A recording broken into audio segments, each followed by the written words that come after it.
à fait. Alors donc moi c'était assez facile parce que alors que j'étais encore en alternance, l'entreprise dans laquelle j'étais m'a proposé directement de les rejoindre en CDI à la suite de l'obtention de mon diplôme. Donc dès que j'ai fini l'ISFOGEP, j'ai enchaîné directement dans la même entreprise en tant qu'HRBP.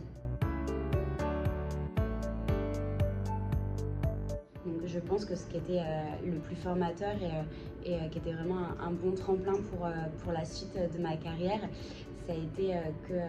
toute la partie pratique en fait de la formation, donc que ce soit via le fait de faire de l'alternance finalement, parce que ça nous permet de rentrer directement dans le grand bain et donc d'avoir une formation qui soit très professionnalisante et auquel on peut voir directement les cas pratiques. Ce qui n'est pas forcément le cas quand on fait que de la théorie.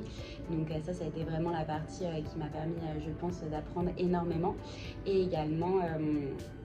nous avions aussi pas mal de cas pratiques dans le cadre des cours, donc que ce soit juste des cas pratiques ou également la pratique avec l'ISFO-Game par exemple, qui nous immergeait directement dans des cas réels de ce qui pouvait se passer en entreprise. Et je pense que ça, c'était vraiment très appréciable et très formateur. Alors je pense que la chose la plus inattendue, c'était que Limoges finalement c'est pas si mal et qu'il y a quand même des choses à faire pendant ces 2 ans à Limoges. Alors je pense que ce que je donnerais comme conseil, c'est tout d'abord en lien avec ce que je disais par rapport à la partie formation et la partie pratique, c'est d'essayer d'avoir vraiment une alternance qui leur permette de voir plein de choses différentes, soit que ce soit généraliste, soit que ce soit dans un domaine en particulier, mais qui leur permettent de faire vraiment beaucoup de tâches différentes pour voir en fait qu'est-ce qui leur plaît, qu'est-ce qui leur plaît pas, parce que tout ne nous plaît pas forcément. Il peut y avoir des parties